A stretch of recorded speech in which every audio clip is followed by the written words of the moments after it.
అందరికీ నమస్తే. Welcome to Suman TV Karimnagar. నేను మీ అనిల్. లోక్సభ ఎన్నికలకు నగారం మోగింది. లోక్సభ ఎన్నికలకు మరికొన్ని రోజులు మాత్రం మిగిలి ఉండడంతో ఇప్పటికే అభ్యర్థులు తమ ప్రచారాలను దూసుకెళ్తున్నారు. కరీంనగర్‌లో చూసుకున్నట్టయితే బీఆర్ఎస్ అటు బీజేపీ తమ అభ్యర్థులను ఇప్పటికే ప్రకటించి వారు ఇప్పటికే మీటింగ్స్ అటు సమావేశాలతో పాటు ఇటు ప్రచారాలు నిర్వహిస్తున్నారు. అదేవిధంగా చూసుకున్నట్టయితే బీజేపీ నుండి తమ అభ్యర్థిగా మరోసారి బండి సంజయ్‌కి అవకాశం ఇస్తూ అధిష్టానం నిర్ణయం తీసుకుంది. మళ్ళీ అలాగే బీఆర్ఎస్ నుండి తీసుకున్నట్టయితే బోయినపల్లి వినోద్ కుమార్‌కి మరొకసారి ఛాన్స్ ఇస్తూ తమ బీఆర్ఎస్ నుండి తమ అభ్యర్థిగా వినోద్ కుమార్‌ని పోటీలోకి దింపింది. సో కాంగ్రెస్ నుండి చూసుకున్నట్టయితే కరీంనగర్‌లో ఇప్పటివరకు అయితే ఎలాంటి పేరైతే అభ్యర్థిని ప్రకటించలేదు. సో కాంగ్రెస్ నుండి ఇప్పటికే చాలా మంది ఆశావాహులు అయితే ఇక్కడ నుంచి మనకు పోటీలో ఉన్నారు. మొదటిగా ఈ ఆశావాహుల్లో మనకి మొదటిగా ప్రధానంగా వినిపించే పేరు వెలిచల రాజేందర్ రావు.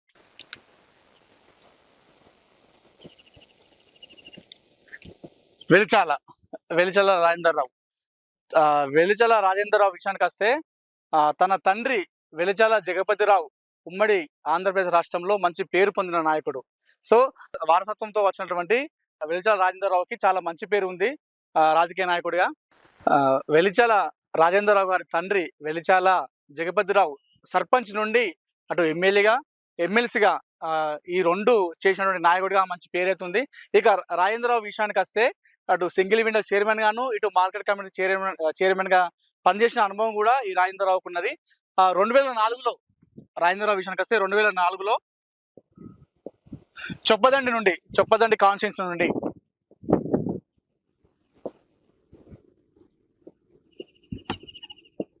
చొప్పదండి నుండి 2004లో టిఆర్ఎస్ రెబల్ అభ్యర్థిగా పోటీ చేసి 30,000 ఓటును కూడా సంపాదించాడు వెలిచల రాజేందర్ రావు. అప్పుడు ఆ టైంలో 3వ ప్లేస్ సాధించుకున్నాడు. దాని తర్వాత 2009లో మెగాస్టార్ సినీ నటుడు మెగాస్టార్ చిరంజీవి స్థాపించినటువంటి ప్రజారాజ్యం పార్టీలో 2009లో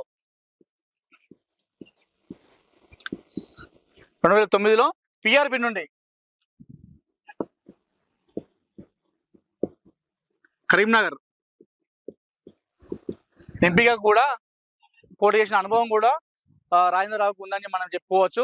2009లో పోటీ చేసిన టైంలో అప్పటికి ప్రజారాజ్యం అనేది అంతగా మనకు ఇంకా మొత్తం నిలదొక్కుకోలేదు. ఆ సమయంలో కూడా రాజేందర్ రావు 1,75,000 ఓట్ల బ్యాంకు మనకు సాధించాడు. 1,75,000 ఓట్స్ అంటే ఉమ్మడి ఆంధ్రప్రదేశ్ రాష్ట్రంలో పిఆర్పి నుండి అన్ని ఓట్లు సాధించిన వ్యక్తిగా కూడా రాజేందర్ రావుకి మంచి ట్రాక్ రికార్డు కూడా ఉంది. సో ఇది పొలిటికల్ గా చూసుకుంటే 2004లో ఎమ్మెల్యేగా చొప్పదండి నుండి 2009లో కరీంనగర్ నుండి ఎంపీగా పోటీ చేసినటువంటి అనుభవం కూడా ఉంది. బలమైన సామాజిక వర్గంతో పాటు తమ తండ్రి వారసత్వంతో ఉన్నటువంటి పేరుతో ఇవన్నీ రాజేంద్రరావుకు కలిసొచ్చే అవకాశం ఉండడంతో అధిష్టానం ప్రస్తుతానికైతే వెలిచల రాజేంద్రరావు గారి పేరునైతే ప్రస్తుతానికి తీసుకొస్తుంది, చర్చగా మార్చింది ఈ పేరు ప్రజెంట్ అయితే. తర్వాతి అభ్యర్థుల్లో ఎక్కువగా ఎంపీ టికెట్ దక్కించుకునే వారిలో ఎక్కువ వినిపించే పేరు మరొక పేరు అలిగిరెడ్డి ప్రవీణ్ రెడ్డి.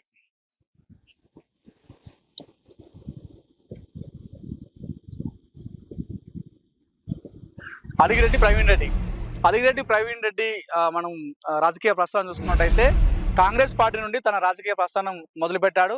2009లో మొదటిసారిగా హుస్నాబాద్ అసెంబ్లీ నుండి మొదటిసారిగా పోటీ చేసి లక్ష్మీకాంతారావు అంటే కెప్టెన్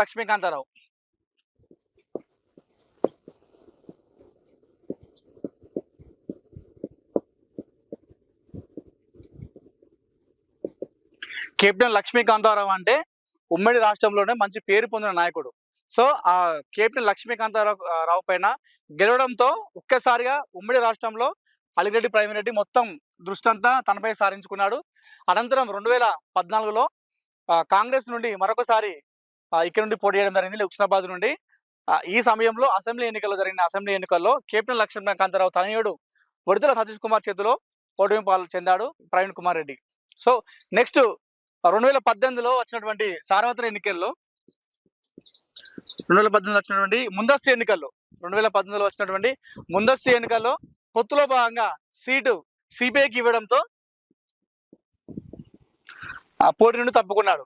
అనంతరం కాంగ్రెస్ పార్టీ పొత్తులో భాగంగా సిపిఐకి టికెట్ ఇవ్వడంతో దాని కొంచెం కంగు తిన్నటువంటి ప్రవీణ్ రెడ్డి 2019లో బీఆర్ఎస్ అధ్యక్షులు కేసీఆర్ సమక్షంలో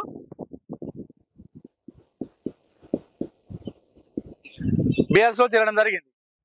అయితే తర్వాత 2021లో హుజరాబాద్లో ఈటల రాజేందర్ తన మంత్రి పదవి తొలగించడంతో ప్రభుత్వం తన పదవికి రాజీనామా చేసి ఉప ఎన్నికలకు వచ్చాడు. ఆ ఉప ఎన్నికల సమయంలో హుజరాబాద్ నుండి ఎవరైతే మనం ఇప్పుడు పేరు అనుకున్నామో ప్రవీణ్ రెడ్డికి టికెట్ ఇస్తారన్నట్టుగా మనకు అప్పుడు చర్చ కూడా బాగా జరిగింది. కానీ అప్పుడు ఆ సమయంలో గెల్లు శ్రీనివాస్ యాదవ్కు టికెట్ ఇవ్వడంతో అప్పుడు మళ్ళీ ఒకసారి పోటీ నుండి తప్పుకున్నాడు. అసెంబ్లీ 2023 సాధారణ ఎన్నికలకు ముందు కాంగ్రెస్ పార్టీలో చేరినటువంటి ప్రవీణ్ రెడ్డి తన నియోజకవర్గమైనటువంటి ఉస్నాబాద్లో 10 పల్లెకు గడప గడపకు తిరుక్కుంటూ తన ప్రచారం నిర్వహించాడు. అయితే 2023 ఎన్నికల్లో ఉస్నాబాద్ నుండి టికెట్ ఆశించినటువంటి ప్రవీణ్ రెడ్డికి కాస్త బంగుబాటు ఏర్పడింది. ఇక్కడ నుండి పొన్నం ప్రభాకర్, ప్రస్తుతం ఉన్నటువంటి మంత్రిగా ఉన్నటువంటి పొన్నం ప్రభాకర్ కి ఉస్నాబాద్ నుండి టికెట్ రావడంతో మళ్ళొకసారి ఇక్కడ అలగడ్డి ప్రవీణ్ రెడ్డి పోటీకి దూరంగా ఉన్నాడు. జనాల్లో ప్రవీణ్ రెడ్డికి చాలా సింపతి కూడా ఏర్పడింది. టికెట్ మరొకసారి 2023 ఎన్నికల్లో, అసెంబ్లీ ఎన్నికల్లో తన పేరును కాంగ్రెస్ అధిష్టానం పక్క పెట్టడంతో కొంచెం జనాల్లో సింపతి కూడా ఏర్పడింది. అలాగే మాస్ లీడర్ గా మంచి పేరు కూడా సంపాదించాడు ప్రవీణ్ రెడ్డి. సో ఇప్పుడు రాబోయే లోక్సభ ఎన్నికల్లో కాంగ్రెస్ అధిష్టానం ప్రవీణ్ రెడ్డి కూడా ఎంపీగా బరిలోకి దించాలని చెప్పేసి ప్రయత్నాలు చేస్తున్నట్టుగా మనకు పేరు కూడా వస్తుంది ప్రవీణ్ రెడ్డిది ఎంపీగా కరీంనగర్ నుండి. సో ఇది అలగడ్డి ప్రవీణ్ రెడ్డి కూడా వచ్చే లోక్సభ ఎన్నికల్లో కాంగ్రెస్ అభ్యర్థిగా కరీంనగర్ లో ఒక ఆశావాహుల వ్యక్తిగా అలగడ్డి ప్రవీణ్ రెడ్డి కూడా ఉన్నారు. సో కరీంనగర్ నుండి లోక్సభ నుండి ఎంపీగా కాంగ్రెస్ నుండి బరిలో దిగే వ్యక్తుల్లో మరొక వినిపించే పేరు మేనేని రోహిత్ రావు.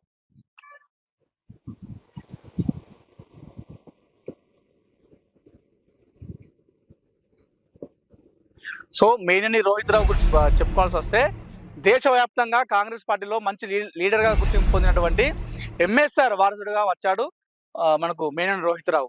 సో వచ్చిన తక్కువ టైంలోనే తన స్పీచ్ తో అందరినీ తన దృష్టి సారించాడు రోహిత్ రావు.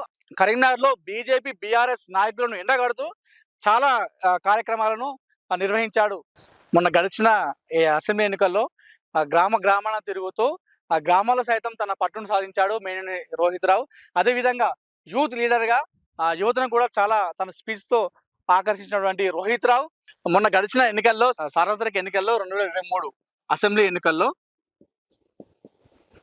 కరీంనగర్ నుండి ఎమ్మెల్యే టికెట్ గా ఆశించి కాస్త నిరాశపడ్డాడు. అధిష్టానం పురమల శ్రీనుకి ఇవ్వడంతో టికెట్ కొంచెం కాస్త నిరాశపడ్డాడు. టికెట్ వస్తుందేమో అనుకుని ఆశపడ్డాడు, కానీ కొంచెం నిరాశపడడం కూడా జరిగింది. సో రోహిత్ రావు సేవలను గుర్తించినటువంటి అధిష్టానం ఇప్పుడు రాబోయే ఎన్నికల్లో తనకు కరీంనగర్ నుండి ఎంపీగా అవకాశం ఇస్తున్నట్టుగా మనకు పేరు కూడా వస్తుంది.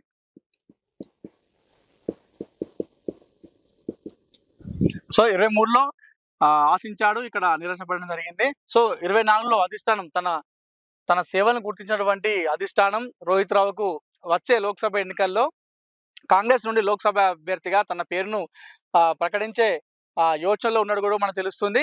2023 అసెంబ్లీ ఎన్నికల్లో కరీంనగర్ నుండి తనదైన శైలిలో దూసుకెళ్తూ కాంగ్రెస్ పార్టీని ముందు తీసుకెళ్లినటువంటి రోహిత్ రావు సేవలను గుర్తించినటువంటి అధిష్టానం అతనికి రాష్ట్ర అధికారిగా ప్రతినిధిగా బాధ్యతలు ఇచ్చి కూడా తనకు సత్కరించింది. సో ఇప్పుడు మనం చూసుకున్నట్టయితే 2024 ఎంపీ ఎలక్షన్స్ లో కరీంనగర్ నుండి టికెట్ వస్తున్నట్టుగా మనకు రోహిత్ రావు పేరు కూడా వినిపిస్తుంది. కరీంనగర్ నుండి కాంగ్రెస్ అభ్యర్థిగా మరొక పేరు తెర మీదకి వచ్చింది, రుద్ర సంతోష్ కుమార్.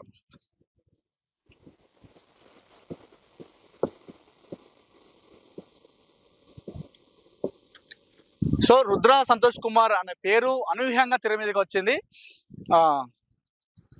ఈ పేరు మనం చూసుకుంటే గత ఒక సంవత్సర కాలంగా మనకు రాష్ట్రంలో ఈ పేరు ఎక్కువగా వినిపిస్తుంది. రుద్ర సంతోష్ కుమార్ పేరు రాహుల్ గాంధీ టీం సభ్యుడిగా పనిచేసినటువంటి అనుభవం కూడా రుద్ర సంతోష్ కుమార్ తన సొంతం. రాహుల్ గాంధీ టీం సభ్యుడిగా అలానే భారత్ జోడో యాత్రలో కూడా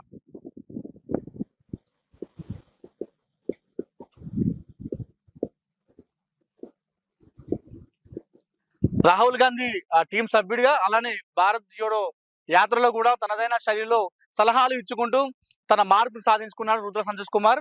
అదే విధంగా ఏఐసిసి వార్ రూమ్ నుండి 2018లో జరిగినటువంటి తెలంగాణలో జరిగిన సార్వత్రిక ముందస్తు ఎన్నికల్లో అలాగనే 2023లో గత ఎన్నికల్లో జరిగినటువంటి ఎన్నికల్లోనూ కాంగ్రెస్ అభ్యర్థులను ఎవరైతే నిలుస్తున్నారో తెలంగాణ నుండి అందరి అభ్యర్థులను ఏఐసిసి వార్ రూమ్ నుండి కోఆర్డినేట్ చేస్తూ వారి గెలుపు కూడా కృషి చేశాడు Rudra Santosh Kumar AICC war room నుండి. సో చాలా మంది మొన్న గెలిచినటువంటి అభ్యర్థుల్లో చాలా మంది రుద్ర సంతోష్ కుమార్ తన కోఆర్డినేషన్ చేస్తూ ఏఐసిసి వారి నుండి తన అందరి గెలుపు కృషి చేశారు రుద్ర సంతోష్ కుమార్. అదే విధంగా రైతు కుటుంబంలో వచ్చినటువంటి రుద్ర సంతోష్ కుమార్ ఈ రోజు రాహుల్ గాంధీతో సహనీయుతం పెంచుకున్నంత వరకు వెళ్ళిందంటే తన కష్టపడే తత్వం కూడా మనం తెలుసుకోవచ్చు. రుద్ర సంతోష్ కుమార్ పేరు అందుకే ఇప్పుడు మనకు బలంగా వినిపిస్తుంది. ఇటు బీసీ నేతగా అటు యువ నాయకుడుగా మంచి పేరు ఉండడంతో తెర మీదకి రుద్ర సంతోష్ కుమార్ కూడా పేరు వచ్చింది. సో ఇప్పుడు వచ్చే 2024 ఎంపీ ఎలక్షన్స్ లో రుద్ర సంతోష్ కుమార్ కూడా పేరు మనకు బలంగా వినిపిస్తుంది. సో మొత్తానికి చూసుకున్నట్టయితే వచ్చే లోక్సభ ఎన్నికల్లో కాంగ్రెస్ పార్టీ నుండి నలుగురు ఆశావాహాలు అయితే పేరైతే గట్టిగా వినిపిస్తుంది. మొదటిగా వెల్జల రాజేంద్రరావు, అలాగే అలిరెడ్డి ప్రవీణ్ రెడ్డి, తర్వాత మేనేని రోహిత్ రావు, తర్వాత తెరమికి కొత్తగా వచ్చినటువంటి పేరు రుద్ర సంతోష్ కుమార్. ఈ నలుగురు పేరు అయితే అధిష్టానం అయితే ప్రస్తుతం చర్చలు జరుపుతున్నారని తెలుస్తుంది. చూడాలి మరి ఈ నలుగురిలో ఎవరికి ఇస్తారనేది. లోక్సభ ఎన్నికలకు మరికొన్ని రోజులు ఉండడంతో ఈ నలుగురు అభ్యర్థుల్లో కాంగ్రెస్ అధిష్టానం ఎవరికి మొగ్గు చూపుతుందో వేచి చూడాలి మరి.